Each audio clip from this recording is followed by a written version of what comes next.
પણ ભગવાન શંકરને પાછો વિચાર આવ્યો કે આ ઋષિઓ પાત્ર લઈને મારી પાસે વાત કરે છે એ મને પામવા માટે, પણ મારે થોડીક પરીક્ષા તો લેવી જોઈએ.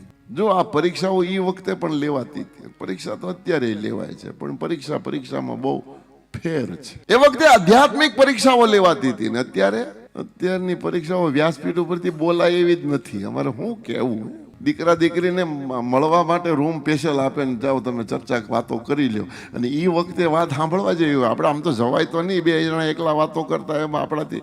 પણ ત્યાં લગભગ સવાલ શું થાય તમને ખબર છે? તમને સિનેમામાં શોખ છે કે નહીં? લે, સિનેમાનું શાક નહીં થાય એને એમ પૂછ કે ભીંડાના શાકમાં પાણી કેટલું નખાય.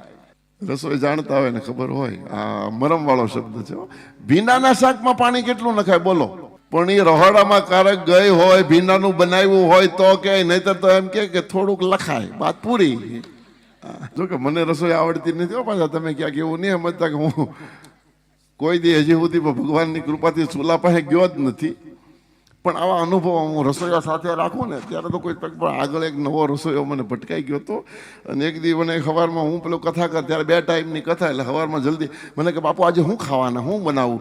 મેં કહ્યું જે શાક હોય તે બનાવી નાખજે. મને કે ભીંડો છે, પણ એટલે મને કે શું ખાવું તમે બોલો ને. એટલે મેં કીધું કોઈ બી રસાવાળું શાક બનાવજે ને. હું ઉતાવળમાં ખાલી એટલું બોલી ગયો કે રસાવાળું બનાવજે ને, અને એ ભીંડો બનાવીને બેઠો, લોટો ભરીને નાખ્યો. પછી તો થાળીમાંથી ઉખેડવા એને બોલાવવો પડ્યો, આમ લાળ થાય. તો હવે તમે બહેનો તો બધા સમજી ગયા હું જોયું છે, મારી દશા હું થઈ હશે વિચારી લેજો. ફોડવું ઉપાડું તો થાળી ઉઠે, બનેલી ઘટના છે. એટલે પછી ત્યારથી આ શબ્દ એક મરમમાં શબ્દ કહી દો એટલે તમને સમજાઈ જાય.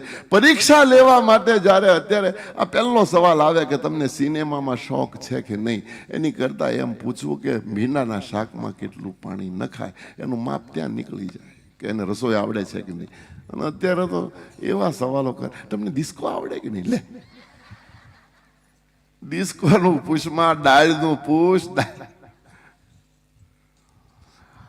આધ્યાત્મિક પરીક્ષાઓ એ વખતે મહાદેવે પણ પરીક્ષા કરાવી છે. કેટલાય દાખલાઓ શાસ્ત્રો પુરાણોમાં આપણને જાણવા સાંભળવા મળે છે. મનુ અને શત્રુપાને ત્યાં 3 કન્યાઓ હતી, અને એમાં વચેટ કન્યા દેવહૂતિ એ જ્યારે કરદમ સાથે પરણાવ્યા. આ આપણા ગુજરાતની કથા છે, સિદ્ધપુરની કથા છે. કરદમ ઋષિએ સિદ્ધપુરમાં તપશ્ચર્યા કરી છે, બહુ કઠિન તપશ્ચર્યા કરી છે. એટલી કઠિન તપશ્ચર્યા કરી હતી કે શરીર આખું સુકાઈ ગયું, હાડકા પણ સુકાઈ ગયા, લોહી અને માંસ તો બિલકુલ સુકાઈ ગયા.